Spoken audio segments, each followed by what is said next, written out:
बिस्मिल्लाहिर्रहमानिर्रहीम, अस्सलामुअलैकुम, good morning, सुबह बखैर। एक नई मुस्कुराती सुबह के साथ आपको खुशामदीद करते हैं सिटी एट 10 में। मैं हूँ ज़हरा रज़ा। उम्मीद है आप सब लोग खैरियत से होंगे, ठीक ठाक होंगे और अपने दिन का, अपनी सुबह का एक अच्छा सा आगाज़ भी कर रहे होंगे।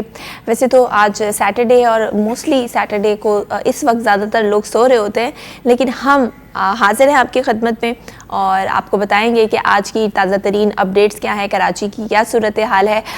सबसे पहले लेकिन चलते हैं, हमारा सेगमेंट देखते हैं एक दिन एक नेकी। बिस्मिल्लाहिर्रहमानिर्रहीम। कुरान पाक ने वला तलमिज़ू अनफुसकुम का हमें हुक्म दिया है, यानी इससे मुराद ये है कि एक दूसरे पर फब्तियाँ मत कसो, यानी ऐब चीनी मत करो और एक दूसरे को इशारों में, किनायों में एक दूसरे की तहकीर मत करो।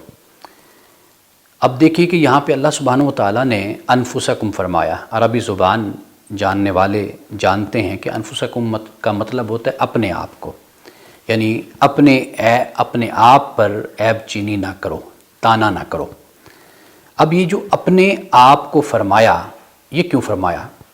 इसलिए कि कोई भी ऐब, कोई भी बुराई होती है वो सबसे पहले इंसान की अपनी शख्सियत में और अपनी ज़ात में पैदा होती है, और फिर उसके बाद इंसान अपनी ज़ुबान से, अपने हाथों से, अपनी आँखों से और अपनी ज़ात से उसका इजहार करता है। तो इसलिए कुरान पाक ने कहा वला तलमिज़ू अनफुसकुम, दूसरों पर फब्तियाँ कसना, ताने देना, तमस्खर उड़ाना और इसके अलावा ऐब चीनी करना और इशारों में अपनी आँखों के इशारे हों या ज़ेर लब इशारे हों, इससे दूसरों की तहकीर से, बेइज्जती करने से अल्लाह सुब्हानहू व तआला ने हमें मना किया है। ये सिर्फ़ इंसान की दुनिया के लिए ही खसारे का बाइस नहीं है, बल्कि एक मुसलमान, एक मोमिन की आखरत के लिए भी बहुत बड़े नुकसान का और बहुत बड़े खसारे का बाइस बनता है। इसलिए कि जब एक शख्स किसी का दिल दुखाता है, किसी को तकलीफ़ पहुंचाता है और कोई उसकी उस हकारत आमेज़ रवैये की वजह से दुखी होता है, तो गोया कि सिर्फ वो दुखी नहीं होता, वो नाराज़ नहीं होता, बल्कि इस अमल से अल्लाह सुब्हानहू व तआला भी इंसान से नाराज़ होता है। जी, अब चलते हैं आज की टॉप स्टोरीज़ की जानिब नज़र डालते हैं कि प्रोग्राम के पहले हिस्से में हम किन मौज़ूआत के हवाले से बात करेंगे।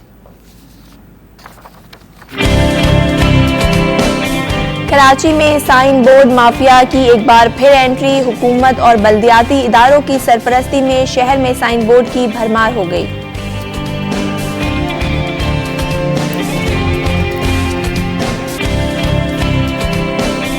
बाबरकत महीने रमज़ानुल मुबारक का चांद आज नजर आने का इम्कान। रमज़ान में सहरी सरकारी दफातर और बैंकों के नए औकात का ऐलान कर दिया गया। शहर कायद में पानी की किल्लत शिद्दत इख्तियार कर गई। आजम बस्ती के मकीन पानी ना मिलने पर सड़कों पर निकल आए।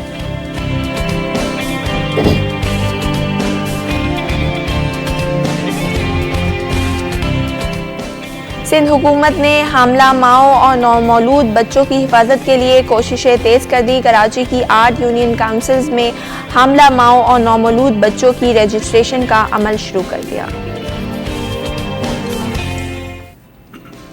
जी, ये तो थी आज की टॉप स्टोरीज़, इनको डिटेल में डिस्कस करेंगे। इस वक्त हमारे रिपोर्टर हमारे साथ मौजूद हैं, हमारे सीनियर रिपोर्टर, उनको भी वेलकम करते हैं। वाजिद अस्फहानी हमारे साथ मौजूद हैं। अस्सलाम वालेकुम वाजिद साहब, कैसे हैं आप? अल्लाह का शुक्र है, आप कैसी हैं? बिल्कुल ठीक ठाक। वाजिद अस्फहानी साहब, प्रोग्राम का आगाज़ करते हैं। सबसे पहली स्टोरी की जानिब चलते हैं और बात करेंगे कराची में साइन बोर्ड के हवाले से। कहा जा रहा है कि एक बार फिर साइन बोर्ड जो माफिया है उसकी कराची में एंट्री हो रही है और ख़तरनाक साइन बोर्ड जो हैं वो अब सड़कों पर, स्ट्रीट्स पर, फ्लैट्स की छतों पर लगाए जा रहे हैं। एक अंदाजे के मुताबिक साइन बोर्ड माफिया माहाना 20 से 25 करोड़ रुपए तक कमाते हैं।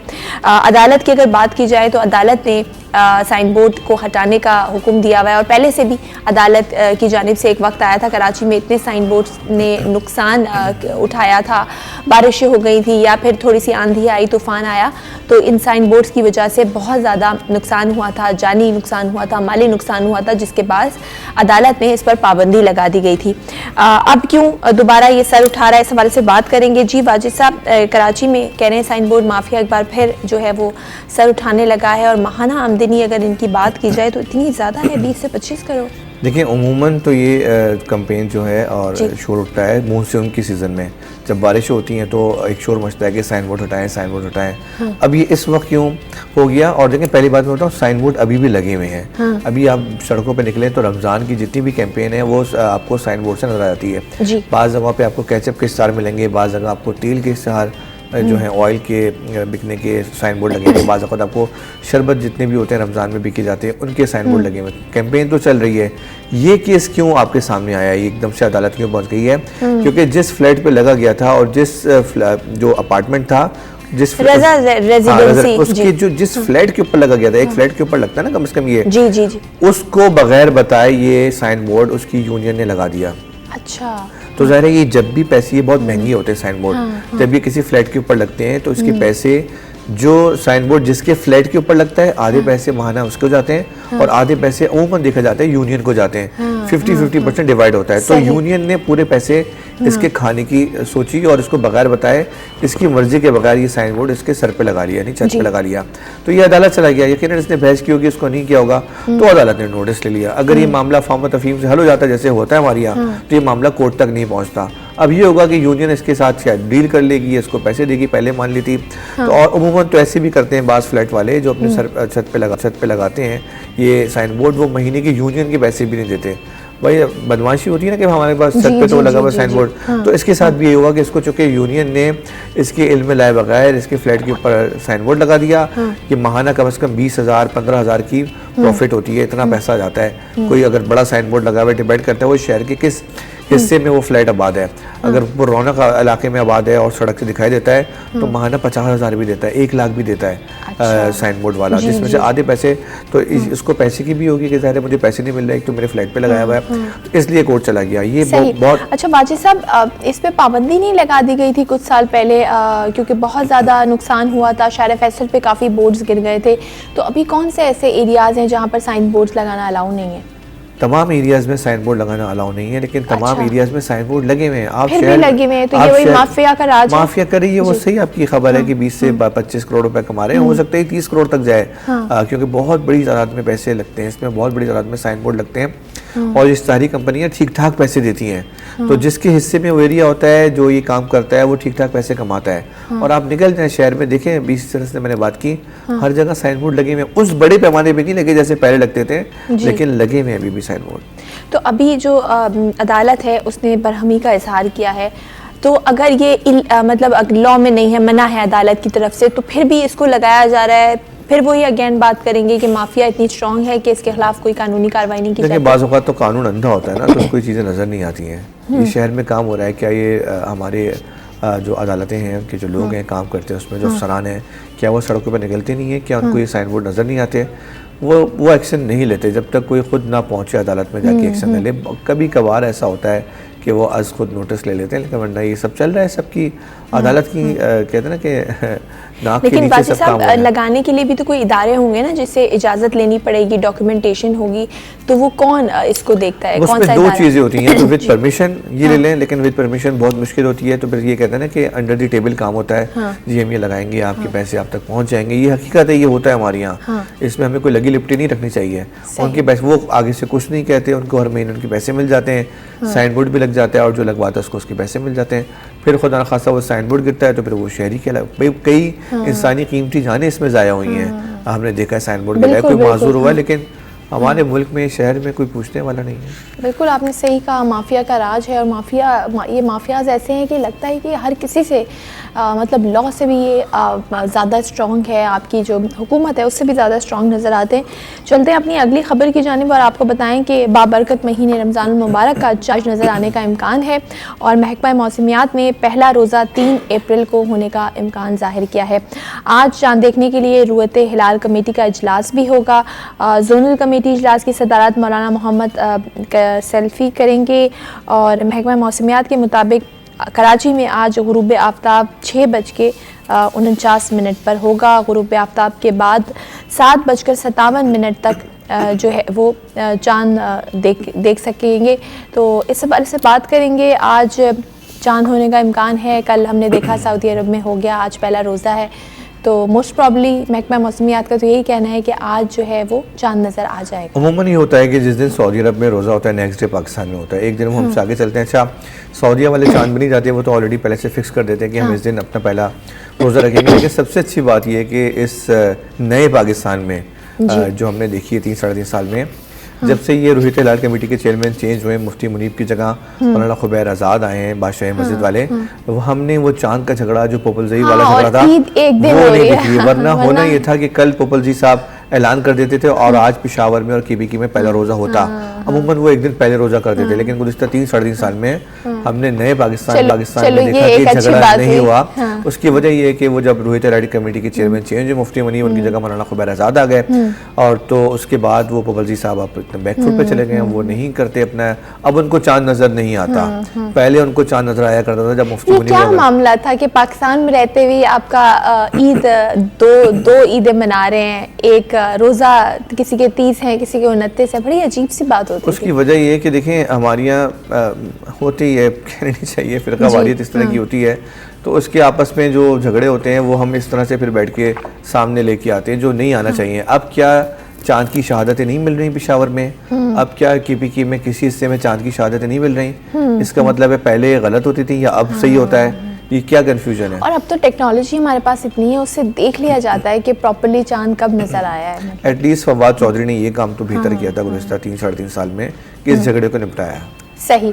चलते हैं अपनी अगली स्टोरी की जानिब और आपको बताएं कि रमज़ान की आमद से शहर कायद में जो है पानी की शदीद किल्लत हो गई है। आज़म बस्ती के मकीन पानी ना मिलने पर सड़कों पर निकल आए हैं। इस हवाले से बात करेंगे कि वो शहर जो पूरे मुल्क को संभालता है, जो पूरे मुल्क को रेवेन्यू जनरेट करके देता है, जो इस शहर से कई लोगों के कारोबार वाबस्ता हैं, दूसरे शहरों से लोग आते हैं यहाँ पर कमाने के लिए, लेकिन अफसोस की बात यह है कि यहाँ के शहरी बेसिक नेसेसिटीज़ यानी बुनियादी सहूलतों से आज भी महरूम नज़र आते हैं। आखिर इसकी वजह क्या है? कौन ज़िम्मेदार है? ज़िले हुकूमत ज़िम्मेदार है, शहरी हुकूमत ज़िम्मेदार है, सूबाई हुकूमत ज़िम्मेदार है, या फिर वफाकी हुकूमत ज़िम्मेदार है? इस हवाले से डिटेल में बात करेंगे, लेकिन लेते हैं एक ब्रेक।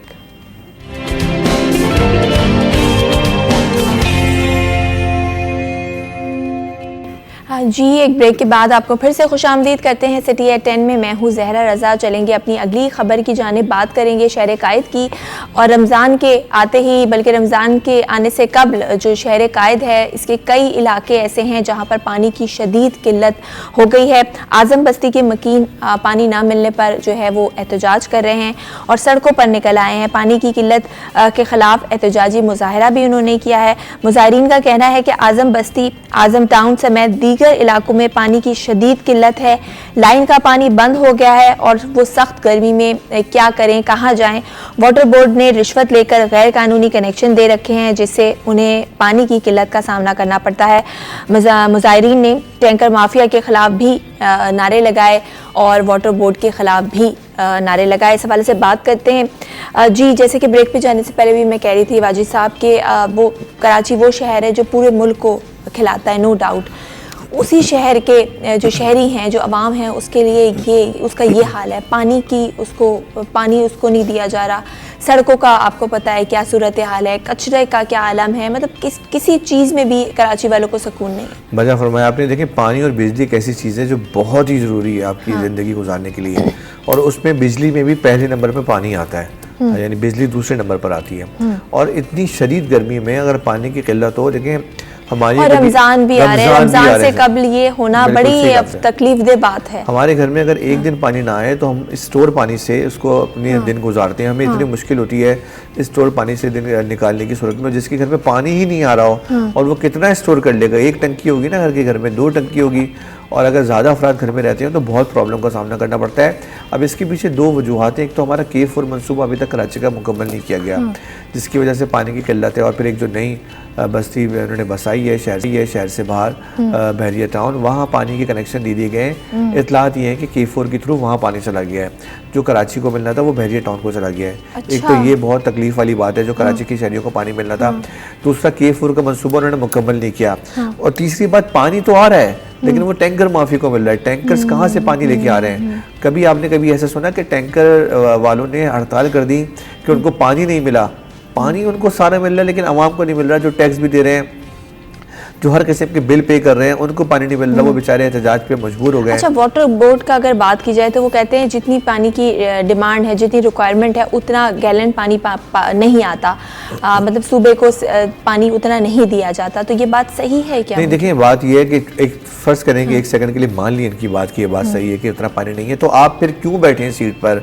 आप इसका बंदोबस्त क्यों नहीं कर रहे हैं? वो इंसानियत क्या कर रही है? आवाम की तो इसमें कोई कसूर नहीं है ना। इसका मतलब है आपकी नाहिली है कि आपकी वजह से पानी आप लोगों तक नहीं पहुंचा रहे। और अगर पानी नहीं आ रहा तो फिर टैंकर वालों को भी नहीं मिलना चाहिए। टैंकर वाले सारे पानी ले रहे हैं, नहीं मिल रही तो आवाम को नहीं मिल रहा पानी।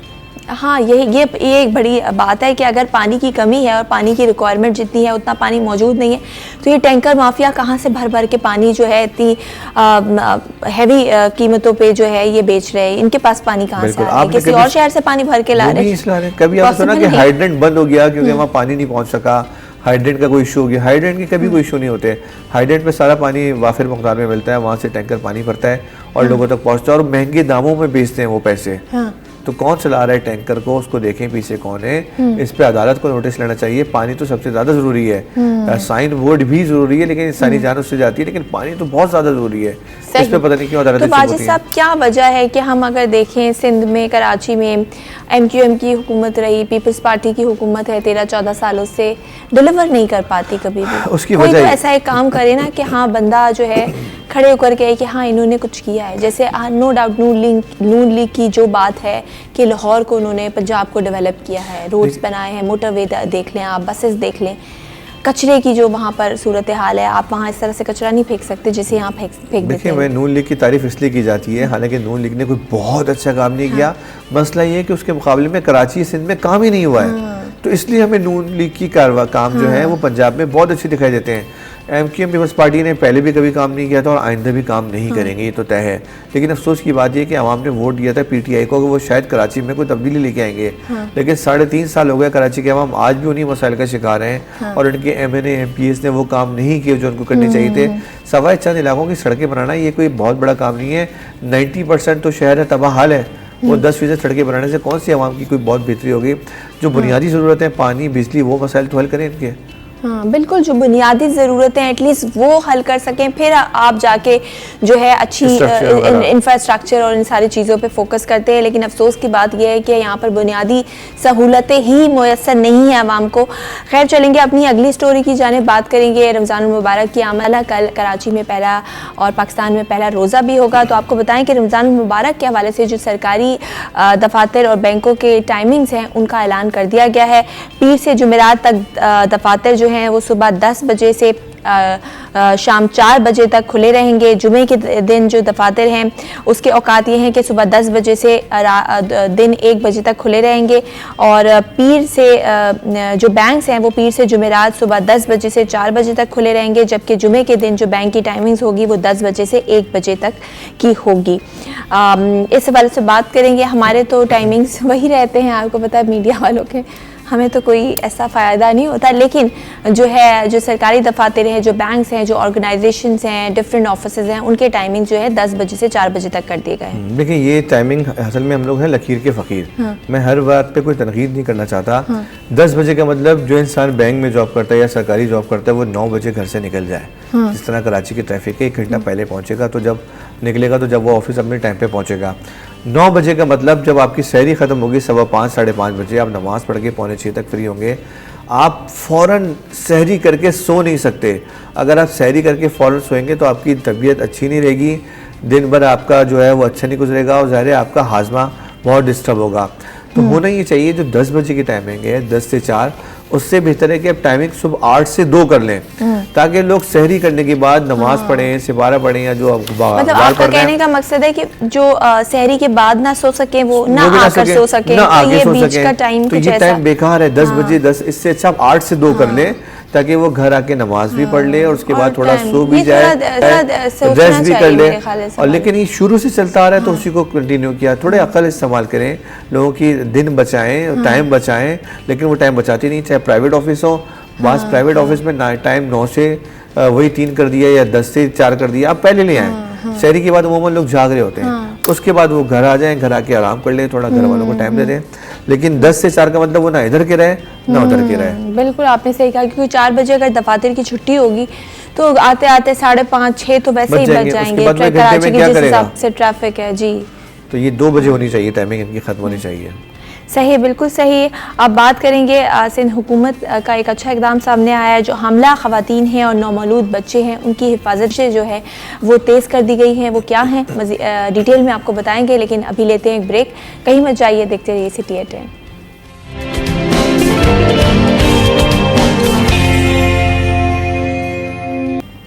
जी वेलकम बैक। एक ब्रेक के बाद आपको खुशामदीद करते हैं सिटी एट 10 में। मैं हूँ ज़हरा रज़ा और बात करेंगे हम जो आपको हम बताने वाले थे कि सिंध हुकूमत की जानिब से एक अच्छा इकदाम किया गया है और महकमा सेहत सिंध ने हामला माओ और नौमौलूद बच्चों की वैक्सीनेशन और अमवात को रोकने के लिए कराची की 8 यूनियन काउंसिल में हामला माओ और नौमौलूद बच्चों की रजिस्ट्रेशन का अमल शुरू कर दिया है।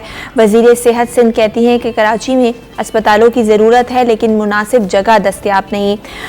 हमने देखा कि उनकी ज़ेर सदारत EPI में एक इजलास हुआ जहां पर माओ और बच्चों की अमवात की रोकथाम के हवाले से बातचीत की गई और वज़ीर सेहत सिंध का ये भी कहना था कि कराची एक बड़ा शहर है, गुंजान शहर है, इसलिए लेकिन इसमें अस्पतालों की कमी है। अस्पतालों की तामीर के लिए जल्द कोई जो है वो जगह ढूंढेंगे और लांडी में जल्द नया कॉलेज और अस्पताल कायम करेंगे।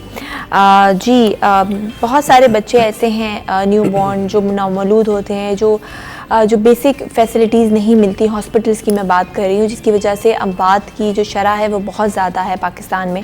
दूसरा, वो माएँ जो एक्सपेक्ट कर रही होती है, प्रेग्नेंट होती हैं, उन माओं को भी फैसिलिटीज़ नहीं दी जाती, अवेयरनेस की कमी है, तो बहुत ज़्यादा अमवात इस सूरत में माओं की भी होती है। तो इस हवाले से अच्छा इकदाम है कि अब जो भी माएँ हैं यानी कि जो एक्सपेक्ट कर रही हैं उनकी रजिस्ट्रेशन का अमल शुरू कर दिया है ताकि एक आपके पास तादाद आ जाएगी। जब आपके पास तादाद आएगी तो उस हिसाब से आप इकदामात भी कर सकेंगे। देखिए, इसे कहते हैं देर आए दुरुस्त आए जी। 14 साल हो गए हैं पीपल्स पार्टी को, तकरीबन 14 साल से में हुकूमत करते हुए, और अभी सिर्फ 8 यूनियन काउंसिल की उन्होंने रजिस्ट्रेशन शुरू की है। कराची में 100 से ज़ायद यूनियन काउंसिल्स हैं। तो अब आप अंदाज़ा लगाएं कि 14 साल बाद इनको अगर ये ख्याल आया है तो खैर चले, अच्छा काम है, शुरू तो किया, हम तारीफ़ करते हैं इसकी कि सिंध हुकूमत बाज़ सूबों से सेहत के मामले में आगे है, अच्छा काम कर रही है, लेकिन इसको तेज़ी से अमल करना चाहिए। अगर अगली बार भी सिंध में पीपल्स पार्टी की हुकूमत आती है तो वो इस काम को तेज़ करे। जिस तरह सरकारी अस्पताल आप जाती हैं ना तो आपको बहुत सारे मसाले का सामना करना पड़ता है। आप देखती हैं कि ये फैसिलिटी नहीं है, ये फैसिलिटी नहीं है। इसी तरह ये जो मैटरनिटी हॉस्पिटल्स होते हैं इसमें भी सेम ऐसे ही सूरत हाल है। देखिए, मैटरनिटी हॉस्पिटल में हर औरत का एक अलग ही केस होता है, कोई बहुत ज़्यादा अच्छी उसमें नहीं होती है वो कि जब बजाए यकीनन सूरत थोड़ी सी उसके लिए मुश्किल होती है। ऐसी कंडीशन में जब हॉस्पिटल में जाए एक लंबी लाइन लगी हुई हो, गंदगी पड़ी हो, और कितने बाजी साहब हमने केसेस ऐसे देखे हैं सिंध में ख़ास तौर पे कि हॉस्पिटल्स के बाहर सड़कों पर जो है वो बच्चे पैदा हुए हैं, ये हालत लेकिन है। बात ये कि जब वो सहूलियात ना मिले तो सोचो उस वक्त कितनी तकलीफ का सामना होगा, क्योंकि ये आवाम के पैसों से हॉस्पिटल में सारी सहूलियात दी जाती हैं और जब सहूलियात ना मिले, कभी डॉक्टर अवेलेबल नहीं है, कभी स्टाफ नहीं है, कभी वो हॉस्पिटल हमारे पास मैटरनिटी, जैसे मैं भी गुज़िश्ता साल नवंबर दिसंबर की बात है जब मैं सुबराज हॉस्पिटल गया था, वो भी मैटरनिटी हॉस्पिटल है, वहाँ भी मैंने अस्पताल देखी, बहुत ज़्यादा कोई अच्छी नहीं थी। डॉक्टर्स ने स्ट्राइक की हुई थी, लेकिन वहाँ जो रश था, जहाँ जिस तरह से पब्लिक आई हुई थी और जहाँ से उनको जिस तरह से उनको ट्रीट किया जा रहा था, जिस जगह पे उनकी क्लिनिक था, ओपीडी थी, तो बहुत ही अच्छी जगह इस तरह की नहीं थी। और ये सुबराज कराची का कदीम तरीन हॉस्पिटल में शुमार होता है, 100 साल पुराना हॉस्पिटल है और कराची के गुलजानाबाद इलाके में है। जबकि पूरे शहर में ऐसे मैटरनिटी होम होने चाहिए मजीद, जो हमारे यहाँ जो सरकारी अस्पताल हैं उनके साथ, ताकि जो ख़वातीन हैं वो वहाँ पर जाके अच्छे तरीके से जाएँ और वहाँ पे उनका इलाज हो और वो डिलीवरी उनकी वहाँ पे हो। लेकिन हमारी ऐसी कोई चीज़ नहीं है और बहुत बुरी कंडीशन है मैटरनिटी के हवाले से। तो इसलिए हमारी ज़्यादातर आपने देखा कि अमवात का जो है रेशो जो ज़्यादा है, वो भी ये वजह है कि सहूलियात ना है। बिल्कुल आपने सही कहा। और हमने एक बच्चों के हवाले से प्रोग्राम किया था और डॉक्टर ने हमें ये बात बताई कि हमें नहीं पता कि इतने ज़्यादा न्यूबॉर्न बेबीज़ हैं जो ये वक्त पे, क्योंकि कभी कभार कॉम्प्लिकेशंस हो जाती हैं, जो प्री मेच्योर डिलीवरीज हो जाती हैं, तो हमारे यहाँ टेक्नोलॉजी ही नहीं है, इंक्यूबेटर्स ही नहीं है उनको रखने के लिए, और जिसकी वजह से उन बच्चों की अमवात हो जाती है। बिल्कुल, मैं इसी तरफ ही आ रहा था। क्यों देखिए, जो न्यूबॉर्न बेबीज़ होते हैं उनमें से जिनकी अर्ली क्या नाम है पैदाइश हो जाती है और प्री मेच्योर जो बेबी होते हैं उनके लिए लाजमी इंक्यूबेटर होना चाहिए। वैसे तो देखें, माँ की जो गोद होती है ना, उससे अच्छा इंक्यूबेटर कोई नहीं है। लेकिन हमारे यहाँ जो खातून बच्चा जन्म देती है जिसको, उसके बाद उसकी ऐसी कंडीशन नहीं होती है कि वो बच्चे को अपने साथ चिपका के रखे। वरना आपने गांव देहात में देखा होगा कि बहुत सारी औरतें हैं जो जिस्म के साथ एक चादर बांध के, पोटली बांध के बच्चे को अपने से सीने से लगा के काम कर रही होती हैं। माँ का सीना इससे अच्छा कोई इंक्यूबेटर नहीं होता। सबसे अच्छा बाजी साहब, वो तो नॉर्मल कंडीशन है। अगर बच्चा प्री मेच्योर डिलीवरी हो जाती है तो उसको आपको ऑक्सीजन हर चीज़ देनी पड़ती है, चाहिए होती है उसको। और हमारे यहाँ नहीं है। हमारे तो बाज़ प्राइवेट हॉस्पिटल्स में इंक्यूबेटर नहीं है जहाँ पे होना चाहिए, और जहाँ इंक्यूबेटर है वहाँ आप अभी हमारे ऑफिस में एक लड़का है, उसकी यहाँ बेटी हुई है, तो वहाँ एक इंक्यूबेटर का किराया एक दिन का 5-5 हज़ार तक लिया गया है। जबकि जो आम जो नॉर्मल हॉस्पिटल है वहाँ 1,000 या 2,000 में काम हो जाता है। जब एक बच्चा अगर 3 दिन उसका एडमिट रहेगा या 4 दिन रहेगा तो 20,000 तो वो सिर्फ इंक्यूबेटर के दे देगा। बिल्कुल आपने सही कहा। और मेरा भी एक ऐसा एक्सपीरियंस है, एक दोस्त जिनकी आप प्री मेच्योर डिलीवरी हुई 6 मंथ्स, तो 1 महीने बच्चे को इंक्यूबेटर में रखना पड़ा और उन्होंने अपना घर बेचा क्योंकि इतने लाखों रुपए लग गए उनके। तो बड़ी तकलीफ दे बात है। ज़ाहिर है माँ बाप अपना सब कुछ कुर्बान कर देते हैं बच्चे को बचाने के लिए। अल्हम्दुलिल्लाह बच्चा अब सेहतमंद है, लेकिन बड़ी नुकसान उनको उठाना पड़ा इस वजह से। लेकिन बेटियों के लिए तो, बच्चों के लिए तो है कुर्बानी देनी पड़ती है। लेकिन आप अंदाज़ा लगाएं कितना महंगा हमारे यहाँ जो है ये सेहत का जो है निज़ाम है। बिल्कुल। और ये भी कहना है वज़ीर सेहत जो है कि हमारे यहाँ जगह नहीं है हॉस्पिटल्स बनाने की। क्या ये एक्सक्यूज़ काफ़ी है? बहुत सारी ऐसी जगह है जहाँ पे हॉस्पिटल्स बनाए जा सकते हैं। देखिए, जगह निकालना हुकूमत का काम है। और ये जो वज़ीर सेहत हैं, ये आपको पता है कि सदर साहब की बहन है, बहुत पावरफुल शख्सियत हैं। इनको तो बहुत, और ये अभी से नहीं, पहले से काम कर रही हैं, तो इनको तो ऑलरेडी काम करना चाहिए इस सिलसिले में। इनके लिए जगह निकालना मसला नहीं है। ये जगह निकालें, ये जगह निकाल के हॉस्पिटल्स बनाएं। इनकी ज़्यादातर तवज्जो है वो NICVD पे लगी हुई रही है गुज़िश्ता 14 साल में। अगर ये आवाम के लिए हॉस्पिटल्स बनाते, आप ये बताएं कितने सरकारी हॉस्पिटल्स बने हैं इन 14 साल में? कोई भी सरकारी हॉस्पिटल बिल्कुल आपने सही कहा। और इस पर काम होने की ज़रूरत है। बच्चों के लिए एक अलग अस्पताल बनाया जाए, ख़ासतौर पे जो न्यू बॉर्न बेबीज़ हैं, जो छोटे बच्चे हैं, उनकी देखभाल, उनकी नशोनुमा के लिए इस तरह का हॉस्पिटल होना चाहिए।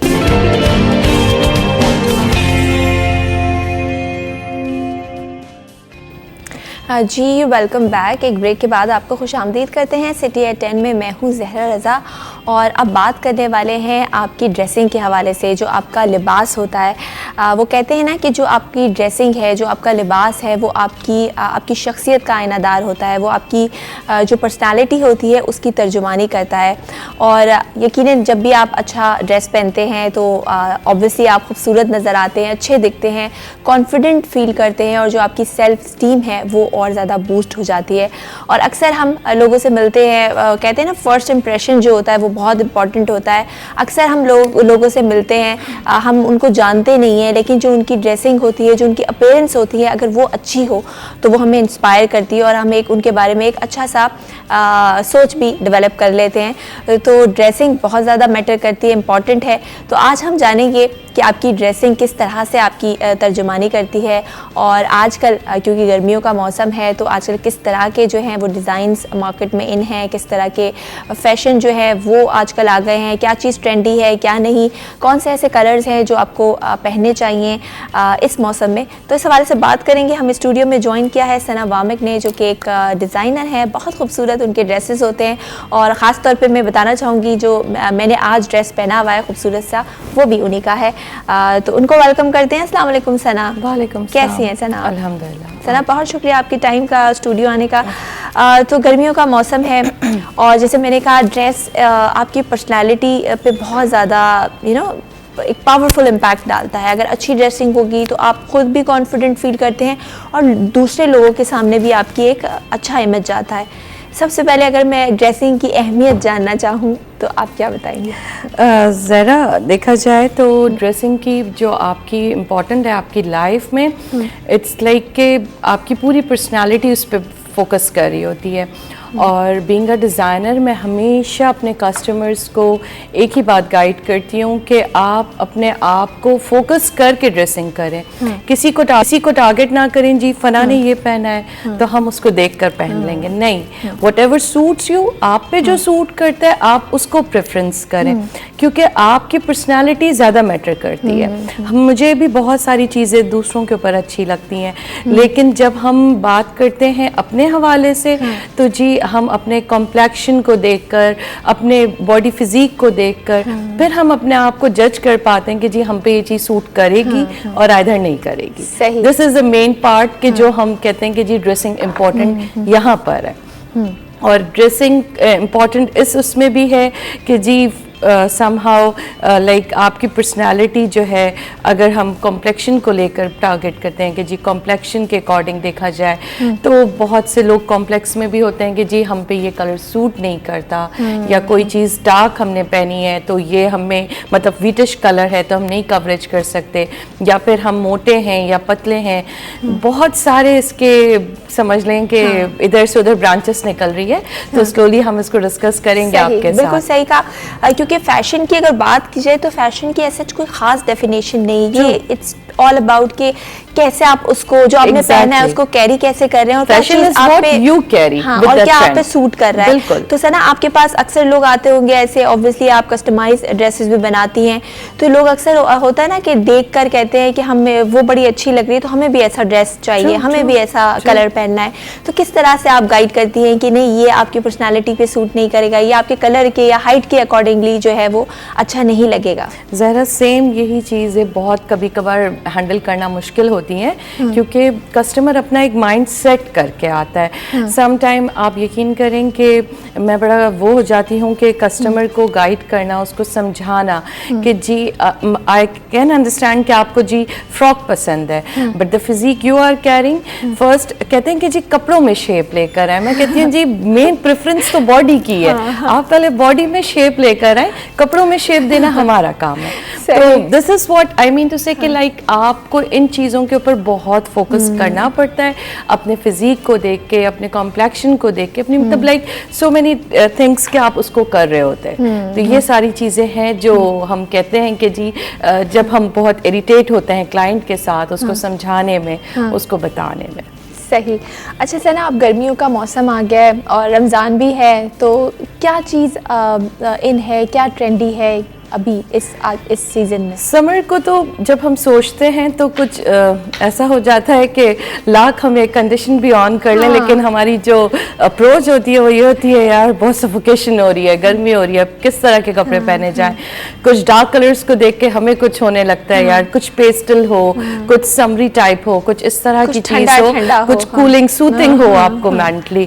तो mentally soothing is more important कि हम उसको देख के खुश हो जाएं। अब चीखते हुए समर के अंदर हम ऑरेंज कलर पहन लें तो ये बड़ा कुछ कंफ्यूजिंग हो जाता है। लेकिन रिगार्डिंग मतलब ये भी एक अलग पार्ट है ज़हरा, लाइक इस तरह से देखा जाए कि एक कहते हैं ना हम घरेलू जो देखा जाए तो उनके फैशंस अलग होते हैं उन खवातीन के, और अगर हम देखा जाए प्रोफेशनली वर्किंग वुमेन के तो उनके अलग होती है ड्रेसिंग सेंस, थोड़ा वो सॉलिड्स की तरफ जाती हैं।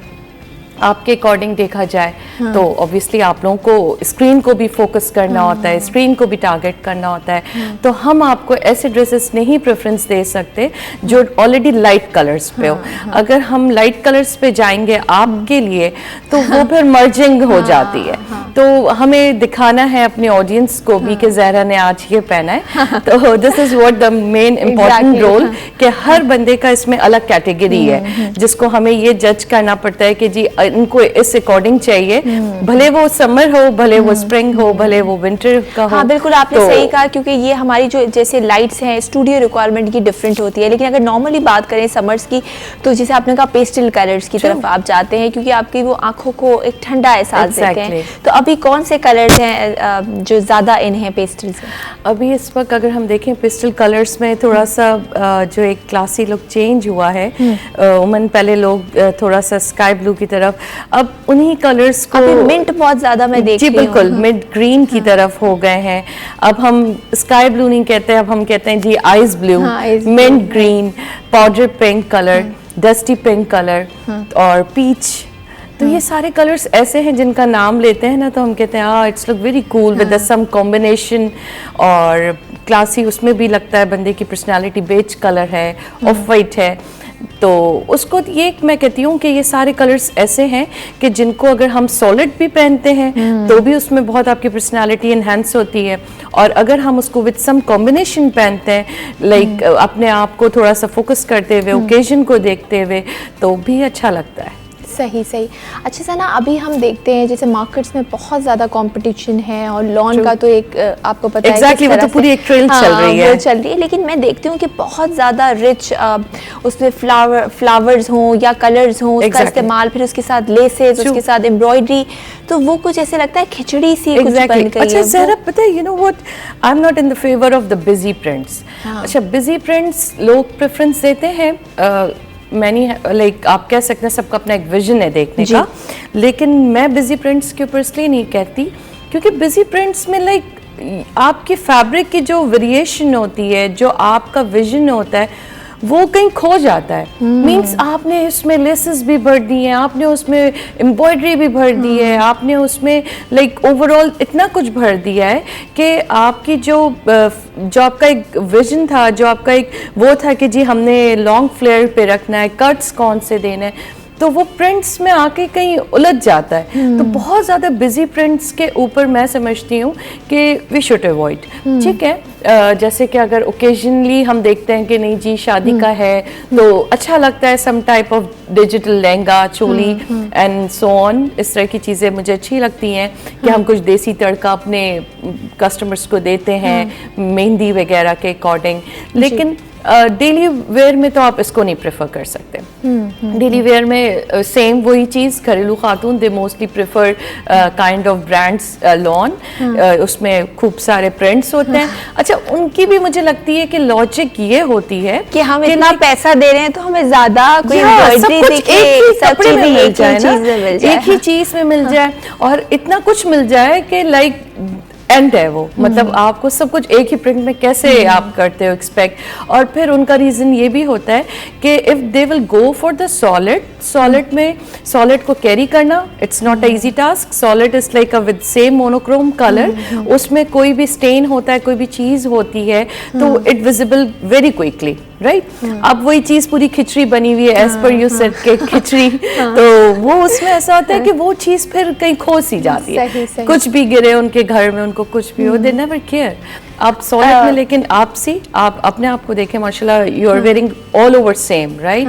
अच्छा सना, ये बहुत आजकल ट्रेंडी है, मैं देख रही हूँ पिछले कई 2-3 सालों से कि जितने डिज़ाइनर्स हैं, काफ़ी डिज़ाइनर्स जो हैं ये वन मोनोक्रोम, आपने कहा वन कलर, क्योंकि मुझे इसके बारे में इतना पता नहीं कि एक कलर के आपका दुपट्टा मे बी डिफरेंट हो लेकिन जो शर्ट और ट्राउजर है शुड बी सेम। हाँ, और वो अच्छा भी लगता है। This is what the solid and monochrome हम इसको इसलिए कहते हैं कि मैंने आपको कहा ना कि ये कैटेगरी जो होती है ड्रेसिंग सेंस, आपका फैशन जो है वो हर ट्रेंड को अलग अलग कैटेगरी है, मतलब लाइक ये ब्रांचेस है। जैसे मैंने आपको कहा कि बीइंग अ वर्किंग वुमेन आप इस चीज़ को नहीं कर सकते कि नहीं जी मैं वो घरेलू कपड़े पहन के विद अ बिजी प्रिंट्स मैं अपने काम पे जाऊँ, I am sorry I can't handle it. और जिस तरह आपने सॉलिड कलर जिस तरह आपने वेयर किया है तो ये आपकी पर्सनालिटी इनहेंस कर रही है। लाइक हमें नजर आ रहा है कि जी ज़हरा है, ज़हरा के नीचे एम्ब्रॉयडरी की हुई and they are so on like with the solid colours आपकी अपनी हर चीज़ इनहेंस हो रही होती है with one tone, with one monochrome कि आपका है। अच्छा दुपट्टे का भी इसमें ऐसा सीन होता है कि लाइक हम चाहते हैं कि कभी से हम उसको टच दें विद सम कॉम्बिनेशन ताकि वो एक अच्छा लुक अपेयर करे। अच्छा आप सेम रखना चाहें तो भी सेम भी हो सकता है, नो इशू, लेकिन इसमें थोड़ा सा कॉम्बिनेशन देना मैं प्रेफर करती हूँ ताकि जो है आपका थोड़ी सी लुक्स अलग अलग नजर भी आए। हाँ, दुपट्टा एटलीस्ट थोड़ा सा अलग हो तो वो और ज़्यादा खिल कर उठता है। तो अभी सना क्या अगर मैं पूछूं कि आपने जैसे कॉलेज का बताया या जो वर्किंग लेडीज़ हैं, फीमेल्स हैं कि उन पे लाइट और हल्के कलर्स इस तरह की जो ऑफिस गोइंग लड़कियां हैं उन पे अच्छे लगते हैं। अच्छा अभी ईद भी आने वाली है, क्या कट्स इन है इस बार, क्या फैशन में है? लंबी shirt, short shirt, trouser, palazzos, क्या चल रहे हैं? एक्चुअली देखा जाए तो हम अगर ईद के हवाले से बात करें आपसे तो ईद में तो अभी काफ़ी टाइम है, यहाँ पे कुछ भी फ्लक्चुएट हो सकता है, यू नो फैशन ट्रेंड तो इतनी फ्लक्चुएशन हो रही है कि जब कोई आता है कोई कहता है जी हमें कट्स चाहिए, what kind of cuts you are searching for, लेकिन उन्हें खुद भी नहीं पता होता है हमें कौन से कट्स चाहिए, बस ये होता है कि स्टाइलिश सा कुछ हो। एग्जैक्टली। अब ज़हरा पता है लोगों का सेंस ऑफ टेस्ट जो है वो ऐसा हो चुका है कि फैशन के अकॉर्डिंग कि उनको कट्स तो चाहिए बट दे नेवर न्यू कि वो कट्स उन पे आइदर सूट करेगा नहीं करेगा, बट वो उन्होंने एक होता है ना हम सुन लें cuts cuts cuts, what is this cuts, तो हम उनसे क्वेश्चन खुद पूछते हैं कि लाइक आपको इसका सेंस है कि कट्स किस अकॉर्डिंग।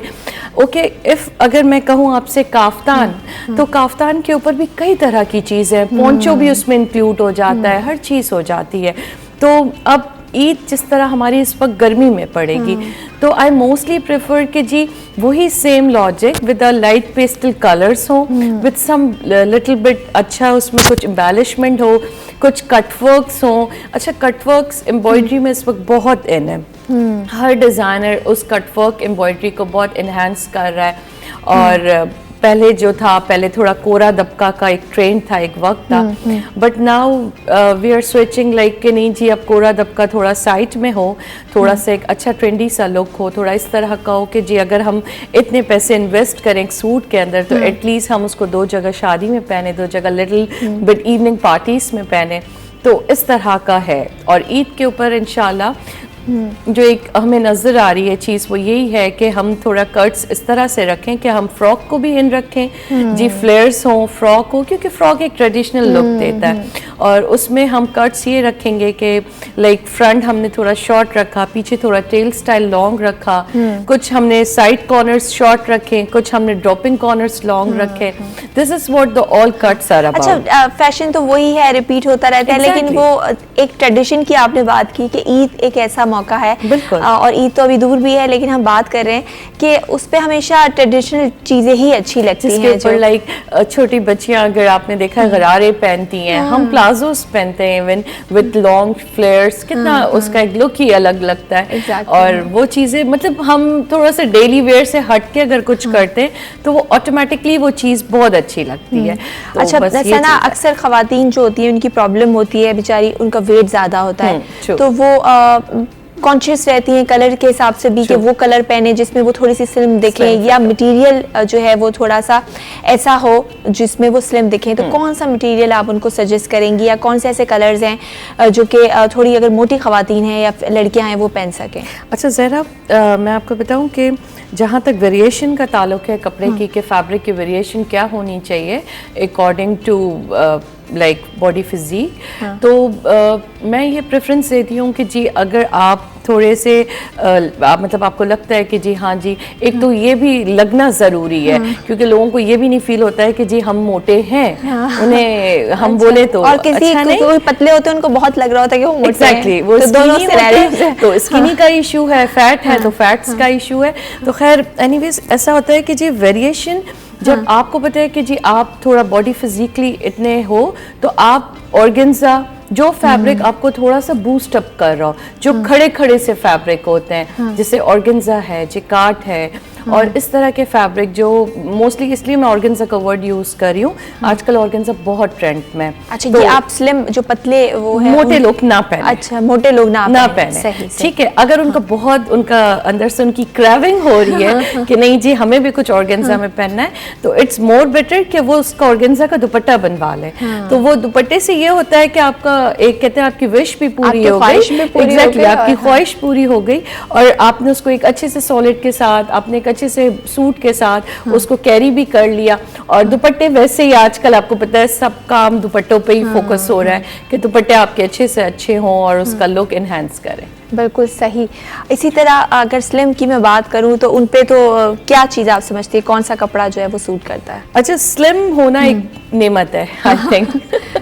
तो वो असल में होता ये है कि स्लिम के लिए हम ये प्रेफरेंस देते हैं कि बहुत ज़्यादा जब वो स्कीनी होते हैं या इस तरह की चीज़ें होती हैं, तो हम उनको बल्कि उल्टा ये गाइड करते हैं कि आप थोड़ा सा कॉम्बिनेशन पे जाए, ठीक है।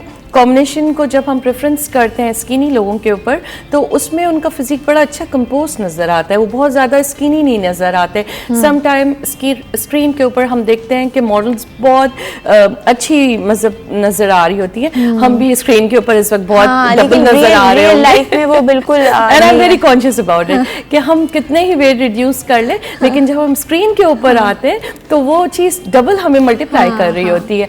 तो इसी तरह से मॉडल्स का भी इशू होता है, जब वो स्क्रीन पे एक्ट्रेसेस काम कर रही होती हैं तो वो स्क्रीन के ऊपर जब वो कॉम्बिनेशंस पे होती हैं वो फिर कंपोज लगती हैं, मतलब उनका लुक बहुत अच्छा आ रहा होता है। लेकिन जब हम उनको सामने देखते हैं हम कहते हैं यार ये इतनी स्किनी है, क्योंकि वो बिल्कुल माइनस हो जाते हैं, क्योंकि स्क्रीन पे कुछ आपकी केजीज जो है वो ज़्यादा नज़र आता है।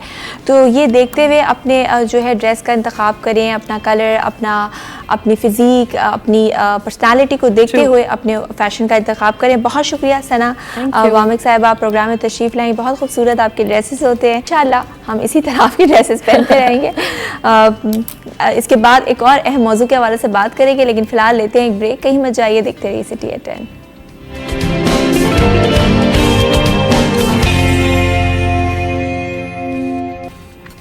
जी वेलकम बैक। एक ब्रेक के बाद आपको फिर से खुशामदीद करते हैं सिटी एट 10 में। मैं हूँ जहरा रज़ा और वक्त हुआ है हमारे अगले सेगमेंट जो कि रिलेटेड है आपकी हेल्थ के हवाले से, आपकी सेहत के हवाले से, और हम कोशिश करते हैं कोई ना कोई एक ऐसे मौजू को डिस्कस करें जो आपके लिए फ़ायदेमंद साबित हो।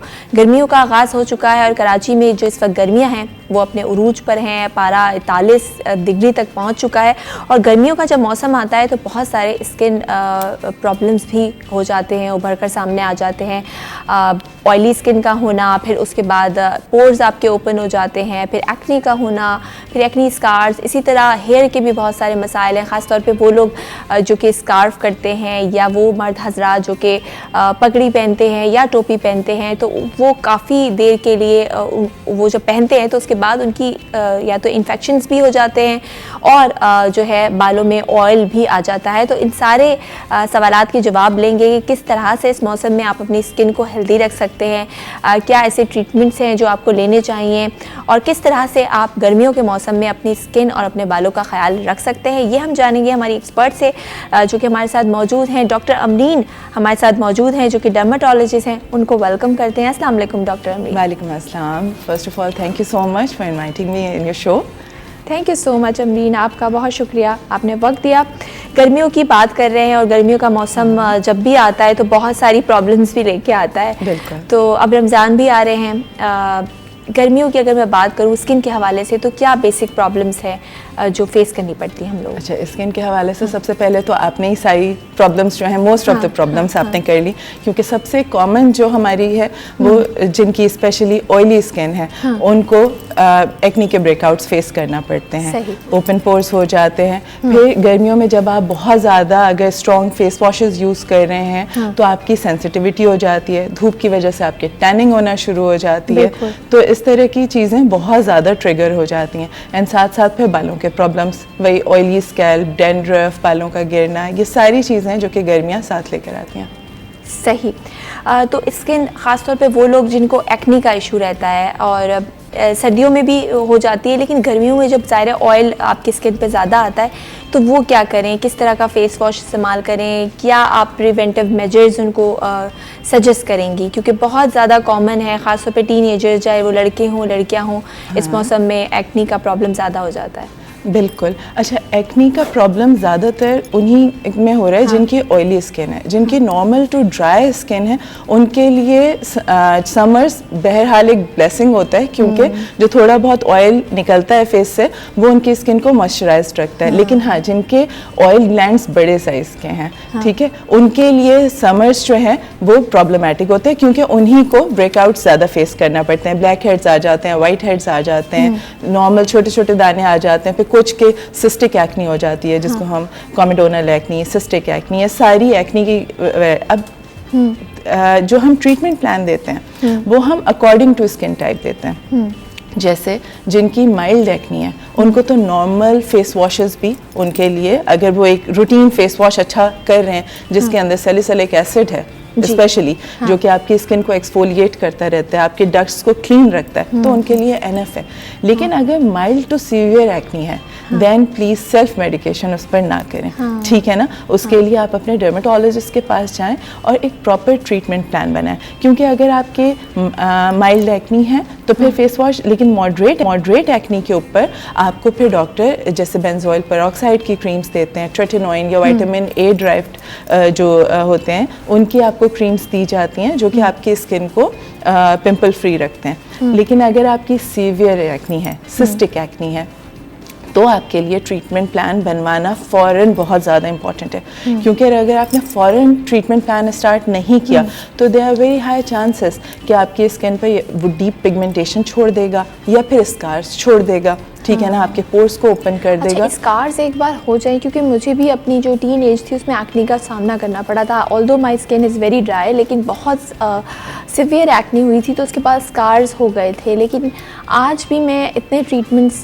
करवा लूँ, कुछ भी लगा लूँ, वो स्कार्स नहीं जाते। अच्छा, नहीं, स्कार्स के लिए अब बहुत अच्छे ट्रीटमेंट्स अवेलेबल हैं। क्रीम्स बहरहाल उनका एक लिमिटेड रोल है स्कार्स के ऊपर, लेकिन अगर हम प्रोसीजर्स की बात, एक तो अगर आपने टाइमली ट्रीटमेंट ले लिया, मेरे ख्याल टाइमली ट्रीटमेंट लेना exactly that is the key ना, आपने टाइमली, क्योंकि जब आपके स्कार ज़्यादा होते हैं उस वक्त, अगर आपकी सिस्टिक एक्नी थी, ठीक है ना, वो क्या करता है, वो वहाँ से कोलेजन को ख़त्म कर देता है, तो वो एट्रोफिक खड्डे नुमा स्कार्स बनना शुरू हो जाते हैं।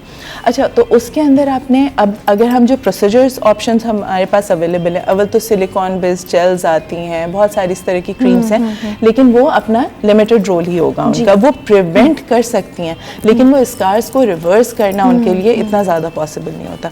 जो प्रोसीजर ऑप्शंस हमारे पास आते हैं उसमें एक तो माइक्रोडर्म अब्रेजन है, अगर बहुत सुपरफिशियल स्कारिंग है वो कवर कर लेगा उसको, लेकिन फिर उससे ज़्यादा पे अब माइक्रो नीडलिंग आ गई है, जिसमें हमारे पास डर्मा रोलर्स का हमने बहुत सुना था, आजकल डर्मा रोलर्स होते हैं, फिर डर्मा पेन करते हैं डर्माटोलॉजिस्ट, लेजर्स आ गए हैं, then there are subcision procedures available हैं, फिलर्स किए जाते हैं, तो भी बेहतर हो सकता है। बिल्कुल, हर तरह के स्कार्स का ट्रीटमेंट है, मगर वो फिर आपकी स्किन के हिसाब से उसको सजेस्ट किया जाएगा आपको कि आपको कौन से प्रोसीजर की नीड है। सही।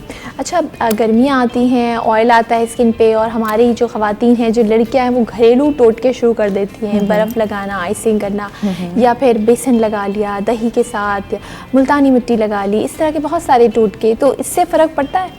अच्छा, टोटके एज लॉन्ग एज के आपको इस तरह की फॉर्मूला क्रीम्स नहीं लगा रहे हैं और ये वाली चीज़ और स्टेरॉइड्स नहीं लगा रहे हैं तो कोई हर्ज नहीं है, लेकिन उसकी भी एक लिमिट है, ठीक है ना। अगर कोई चीज़ आपकी स्किन को ट्रिगर कर रही है तो वो अवॉइड कर लें, ठीक है। वरना अगर कोई माइल्ड सा आप कर रहे हैं जैसे बेसन है ये है तो ठीक है, there is no harm in that. अगर लेमन लगा रहे हैं तो वो फिर डायरेक्टली ना लगाएं स्किन के ऊपर, तो उसमें भी पहले उसे पढ़ें कि उसकी क्या चीज़ है जिसका साइड इफ़ेक्ट आ सकता है, कौन सी चीज़ आपकी स्किन को फर्दर ट्रिगर कर सकती है, ठीक है ना। तो बस मैं टोटकों के बहुत ज़्यादा अगेंस्ट नहीं हूँ, हर कोई करता है और थोड़ा बहुत कर लें तो उसमें हर्ज नहीं है। लेकिन हाँ, अगर आपकी स्किन ज़रूरत से ज़्यादा प्रॉब्लम में जा रही है और वंस, तो nip the evil in the bud, उसको फ़ौरन ही ट्रीट करवा लें, ठीक है ना। एक प्रॉपर जाएँ, अपना ट्रीटमेंट प्लान बनाएं एंड उसके साथ अगर थोड़ा बहुत टोटका करना है तो फिर वो भले कर लें, लेकिन जो है प्रॉब्लम को बढ़ने ना दें, क्योंकि फिर बाद में जो कॉम्प्लिकेशंस आती हैं उन कॉम्प्लिकेशंस का ट्रीटमेंट तो है लेकिन वो फिर थोड़ा लंबा हो जाता है। सही। तो ये हम तो ये बात कर रहे थे हम स्किन की। इसी तरह अगर बालों की बात की जाए तो स्कैल्प के भी बहुत सारे इश्यूज होते हैं गर्मियों में, जैसे सर्दियों में खुश्की बहुत ज़्यादा हो जाती है, तो गर्मियों में कौन कौन से प्रॉब्लम्स जो है आप समझती हैं कि ज़्यादा बढ़ जाते हैं? अच्छा, गर्मियों में जो हमारे प्रॉब्लम्स आते हैं स्कैल्प के, वो भी उन्हीं लोगों के, अच्छा गर्मियाँ जो ज़्यादातर प्रॉब्लम लेकर आती हैं ना, वो ऑयली स्किन ऑयली स्कैल्प वालों के लिए, जिनकी नॉर्मल टू ड्राई है उनके लिए गर्मियों में अच्छा है, हाँ, उनके लिए वो रिलैक्सिंग, उनके लिए जो विंटर्स हैं एग्जैक्टली वो विंटर्स उनके लिए प्रॉब्लमेटिक होगा। लेकिन हाँ, जो समर्स में जिनका ऑयली स्कैल्प है, अब होता क्या है, जब सन रेज पड़ती हैं आपके सर में तो उसको वो करने के लिए, आपकी बॉडी को ठंडा करने के लिए पसीना आता है, ठीक है ना। पानी आपकी बॉडी से ये पसीना जो है वो हीट लेकर उड़ जाता है, ठीक है ना। तो आपकी बॉडी को बेसिकली वो कूल डाउन करने का प्रोसेस होता है पसीना आना, बॉडी टेम्परेचर को करता है, डाउन करता है, ठीक है ना। तो अब उसके चक्कर में एक तो आपके स्वेट ग्लैंड ज़्यादा हाइपर एक्टिव हो जाते हैं, आपकी बॉडी डिहाइड्रेशन की तरफ जाना शुरू होती है, ठीक है। जब इतना सारा पानी आपकी बॉडी से एवेपोरेट होता जाएगा एंड अगर आप अपनी बॉडी को वेल हाइड्रेटेड नहीं रख रहे तो आपकी बॉडी जाएगी डिहाइड्रेशन की तरफ। उसको कवर करने के लिए आपके जो ऑयल ग्लैंड्स होते हैं वो हाइपर एक्टिव हो जाते हैं, ठीक है। तो उसमें जब वो ऑयल ग्लैंड्स हाइपर एक्टिव होंगे तो आपके डैंड्रफ के फ्लेक्स डर्ट से मिल जाएंगे। अब जाहिर सी बात है ऑयली स्कैल्प पर डर्ट भी ज़्यादा चिपकेगा, ठीक है। पसीना, ऑयल, डर्ट सब मिलके स्कैल्प के ऊपर एक ड्राइनेस के फ्लेक्स करना शुरू कर देते हैं, जिसको हम, और उसी में अगर आपकी बॉडी के ऊपर बैक्टीरिया, फंगस वैसे ही मौजूद हैं तो उनको मल्टीप्लाई होने का मौका मिल जाता है। अच्छा, गर्मियों में कौन से इन्फेक्शंस कॉमन मैं उसी की तरफ आ रही थी, एग्जैक्टली हम उसी के ऊपर आ रहे थे कि जब ये इतना सारा वो मॉइस्चर आपके सर में इंट्रैप हो जाएगा तो वो फंगस मल्टीप्लाई होना शुरू हो जाता है, ना सिर्फ आपकी बॉडी के ऊपर, बॉडी फोल्ड्स के ऊपर आ जाता है, ठीक है ना, आपके आर्मपिट्स में आ जाएगा, नेक के ऊपर आ जाएगा, और जितने बॉडी फोल्ड्स हैं उसके ऊपर फंगस बहुत, बिकॉज फंगस को मॉइस्चर चाहिए। इसी तरह से आपके बालों में भी आना शुरू हो जाएगा एंड बालों में एक दफ़ा फंगस आ गया वो बाल झड़ने का अमल शुरू हो जाएगा। तो गर्मियों में आपके जिनके ऑयली स्कैल्प हैं उनके बाल झड़ना, बालों में इचिंग होना, डैंड्रफ होना, ये सारी चीज़ें, फिर बालों का फेड होना, धूप ज़्यादा लगेगी तो आपके बालों का कलर भी फेड होना शुरू हो जाता है, जलना शुरू हो जाते हैं, तो उसकी प्रोटेक्शन करना बहुत इम्पोर्टेंट है। और सन ब्लॉक का क्या, ज़ाहिर है गर्मियों में, लेकिन हमारे यहाँ लोगों को नहीं पता कितना SPF यूज़ करें, किस तरह का सन ब्लॉक होना चाहिए, तो मैं वो चाहूँगी कि आप वो ज़रूर बताइए। अच्छा। किस तरह का होना चाहिए ऑयली स्किन के लिए, और अगर आपकी ड्राई स्किन है तो क्या कॉम्बिनेशन? अच्छा, ड्राई स्किन में तो इतनी ज़्यादा प्रॉब्लम नहीं है, ठीक है ना, उसमें तो आप नॉर्मल सन ब्लॉक्स यूज़ कर सकते हैं, लेकिन जिनकी ऑयली स्किन है वो कोशिश करें कि जेल बेस्ड, वाटर बेस्ड सन ब्लॉक्स इस्तेमाल करें, ठीक है ना। SPF 30 to 50 is okay, unless until के आपको बीच वगैरह पर जा रहे हैं तो फिर आप ज़्यादा, जैसे अभी जो डॉक्टर अमीन, जिस तरह कराची की गर्मी है, 2 दिन पहले मैं निकली थी, लू चल रही थी और मेरा पूरा मुंह जो था रेड हो गया था, हालांकि सन ब्लॉक मैंने लगाया हुआ था, लेकिन क्या SPF इस तरह की गर्मी में SPF 100 तक आप लगा सकते हैं? आप लगा सकते हैं। अच्छा। कोई इस तरह का वो नहीं है, लेकिन उसके बाद आप आएंगे तो प्रॉपर फेस वॉश वगैरह जो है ना उसको आप करें, क्योंकि थिक होता है ना। अच्छा। तो बाकी जो है अपनी, लेकिन आप सजेस्ट करेंगी कि 50 is the best? It's enough, ठीक है। सही। अच्छा, खाने पीने का भी बहुत अहम रोल है, क्योंकि जो आप खाते हैं वही आप नज़र आते हैं। बिल्कुल। तो गर्मियों के मौसम में क्या ऐसी ग़िज़ा हैं जिसको लें, क्या चीज़ें हम अवॉइड करें, ख़ासतौर पे वो लोग जिनको ये प्रॉब्लम हो जाती है एक्ने की, या जिनकी ऑयली स्किन है वो लोग? अच्छा, सबसे पहले तो हमने पहले भी बात की, अपने आप को हाइड्रेटेड रखना है, सही। क्योंकि सबसे ज़्यादा प्रॉब्लम सर्दियों में आपको प्यास जो है ना वो इतनी ज़्यादा फील नहीं होती है, ठीक है ना, लेकिन आप फिर भी पानी पीते हैं। गर्मियों में आपकी बॉडी फ़ौरन डिहाइड्रेटेड होना शुरू हो जाती है अगर आपने प्रॉपर पानी नहीं पिया, ठीक है, बिकॉज वही कूलिंग का अमल, आपकी बॉडी को कूल डाउन करने के लिए आपका पानी एवेपोरेट होता जा रहा है, होता जा रहा है। तो नॉर्मल जो आप सर्दियों में या नॉर्मल डेज़ के हिसाब से आपको गर्मियों में पानी की मकदार ज़्यादा कर देनी है। एटलीस्ट आपने 3 to 4 लीटर पानी जो है ना 10 से 12 ग्लास आपने पीना है, या अगर आपका बहुत ज़्यादा सन एक्सपोजर है ये तो आप इसको 14 ग्लास तक कर लें, ठीक है ना। एक तो आपने पानी का इंटेक, अगर आपसे पानी ज़्यादा नहीं पिया जा रहा तो आप जो आजकल बहुत ज़्यादा हम सबको पता है कि डिटॉक्स वाटर का बहुत ज़्यादा है, ठीक है ना, आपने पानी लिया एंड देन आपने उसके अंदर थोड़ा सा खीरा डाला, आपने कुछ फ्रूट्स डाल सकते हैं, आप स्ट्रॉबेरीज डाल सकते हैं, आप उसके अंदर लेमन डाल सकते हैं, लेमन के स्लाइसेस करके डाल दें, मिंट डाल दें,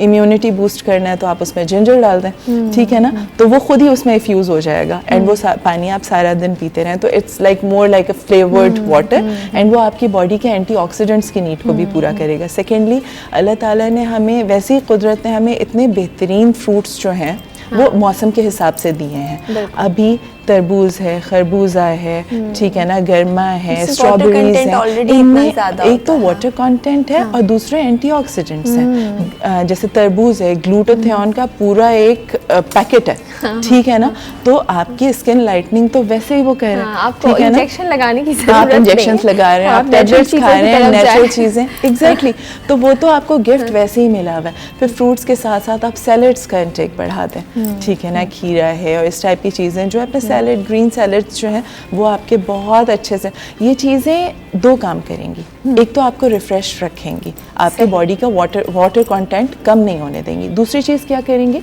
कि आपके जो इलेक्ट्रोलाइट्स निकल रहे हैं पसीने की सूरत में वो भी कवर करना शुरू कर देती हैं। तो it's a gift from nature ना, तो उसको बिल्कुल यूज़ कीजिए। सही, यानी आप जबकि आप स्वेटिंग होती है तो नमकियात की भी कमी हो सकती है, तो ये खाली आप अगर फ्रूट्स ले रहे हैं तो वो सारे आप इलेक्ट्रोलाइट्स सैलेड्स ले लें, सैलेड्स के ऊपर आपने लेमन डाल दिया तो लेमन पूरा आपके इलेक्ट्रोलाइट इम्बैलेंस को, इन चीज़ों को कवर कर लेता है। बिकॉज अभी जैसे अभी 2-3 साल पहले हमारे यहाँ हीट स्ट्रोक रमज़ान में ही आया था, ठीक है ना, और उसके अंदर यही हुआ था कि बहुत सारे मिसहैप्स हुए थे एंड ये वाली चीज़ें, तो उसमें यही है कि अगर आपने टाइमली इन चीज़ों को उस चीज़ से सीखें कि नहीं हमें किस तरह से, अभी अब आगे रमज़ान है, ठीक है ना, तो उसमें किस तरह से आपने अपना ख्याल रखना है, ठीक है, उस अब ये सोडा ड्रिंक्स और इन चीज़ों के बजाय फ्रेश जूसेस के ऊपर आ जाए, ठीक है ना, वो आपको ज़्यादा बेनिफिशियल होगा। सही।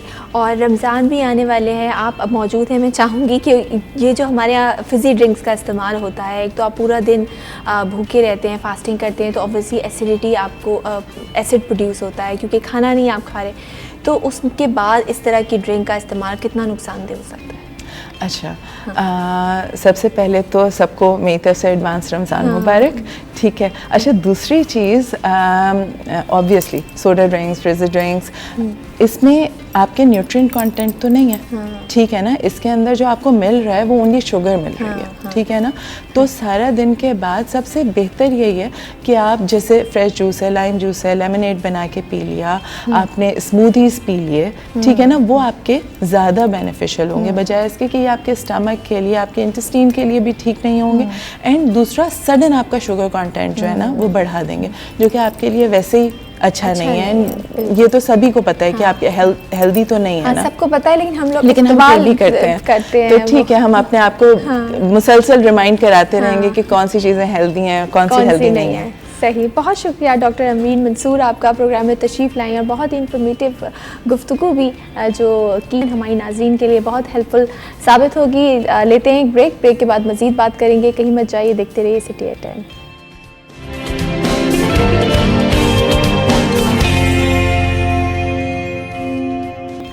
Welcome back after the break. आप देख रहे हैं सिटी एट 10। मैं हूँ ज़हरा रज़ा और हमारे रिपोर्टर वसीम इफ्तिखार हमारे साथ मौजूद हैं और वक्त हुआ है हमारे अगले सेगमेंट आज के भाव का।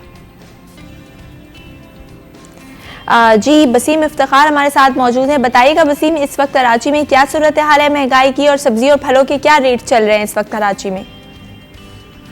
जी बिल्कुल, रमज़ान से कबल ही हम देख रहे हैं कि सब्जियों की कीमतों में होशरुबा इजाफा हुआ है। बिलखुसूस टमाटर जो है वो होल सेल में हम देख रहे हैं कि 2 दिन में 50 रुपये फ़ी किलो तक महंगा हो गया। इस वक्त होल सेल में 150 रुपये फ़ी किलो पर पहुँच गया। और अगर रिटेल की बात करें तो शहर के मुख्तलिफ इलाकों में टमाटर जो है वो तकरीबन 100 रुपये से महंगा होकर 180 रुपये और कहीं पे जो है वो 200 रुपये फ़ी किलो तक पर पहुँच गया है। इसी तरीके से बात करें दीगर सब्जियों में, तो दीगर सब्जियों में हम देख रहे हैं कि भिंडी भी महंगी हो गई है, शिमला मिर्च की कीमतों में भी इजाफा देखने में आ रहा है। इसके साथ साथ प्याज भी महंगी हुई है और लीमू जो है उसकी कीमतों में भी इजाफा देखने में आ रहा है। शहर के मुख्तलिफ इलाकों में इस वक्त लीमू जो है हम देख रहे हैं कि 500 रुपये फ़ी किलो तक पहुँच गया है। लहसुन अदरक जो कि चाइना और बैंकॉक से दरामद किए जाते हैं, उनकी कीमतों में ताहाल कमी वाक़ई नहीं हो पाई है, क्योंकि हम देख रहे हैं कि डॉलर की कीमतों में मुसलसल इजाफा हो रहा है। शिपिंग कंपनियों ने जो है वो मनमानी किराए जो है वो मुख्तस कर रखे हैं, जिसके नतीजे में उसका इम्पैक्ट जो दरामदी लहसुन अदरक है उस पर पड़ रहा है। इसके नतीजे में ये लहसुन अदरक सस्ते नहीं हो पाए हैं। तमाम अगर बात करें फूल गोभी की, तो होल सेल में फूल गोभी जो है वो इस वक्त तकरीबन 30 रुपये महंगी होकर 100 रुपये फ़ी किलो पर पहुँच गई है। और रिटेल में जो है वो फूल गोभी 120 रुपये फ़ी किलो तक फरोख्त की जा रही है। और इसी तरीके से बंद गोभी जो है उसकी कीमतों में होल सेल में जो है वो 20 रुपये तक का इजाफा देखने में आ रहा है। इसके बाद होल सेल में जो बंद गोभी है वो तकरीबन 20 रुपये इजाफे से 80 रुपये पे पहुँच गई है। और शहर के मुख्तलिफ इलाकों में इस वक्त बंद गोभी तकरीबन 100 रुपये फ़ी किलो तक ही फरोख्त हो रही है। शिमला मिर्च भी महंगी हो गई, शिमला मिर्च तकरीबन 30 रुपये महंगी होकर होल सेल में 130 रुपये पहुँच गई है। और शहर के मुख्तलिफ इलाकों में शिमला मिर्च इस वक्त 200 रुपये और कहीं पे इससे ज़ायद पे फरोख्त हो रही है। प्याज की तलब बढ़ी है, प्याज की डिमांड जो बढ़ने की वजह से और सप्लाई कम होने की वजह से उसकी कीमतों में भी इजाफा देखने में आ रहा है। और बताया जा रहा है कि प्याज होल सेल में जो है वो तकरीबन 25 रुपये से बढ़कर जो है वो 35 रुपये पहुंच गई है। ठीक है, बहुत शुक्रिया बसीम इफ्तिखार हमारे साथ मौजूद थे जो कि अपडेट कर रहे थे सब्जियों और फलों के हवाले से। जैसे कि देखा आपने कि रमज़ान के आते ही जो है वो कीमतों में इजाफा हो गया है और सब्जियों की कीमतें भी आसमान से बातें करने लगी हैं। प्रोग्राम का वक्त भी अपने अख्ताम को पहुँच गया है। कल फिर मुलाकात होगी कुछ नए मौज़ूआत के साथ। तब तक अपना और अपनी सेहत का बहुत ख्याल रखिएगा। टेक केयर, अल्लाह हाफ़िज़।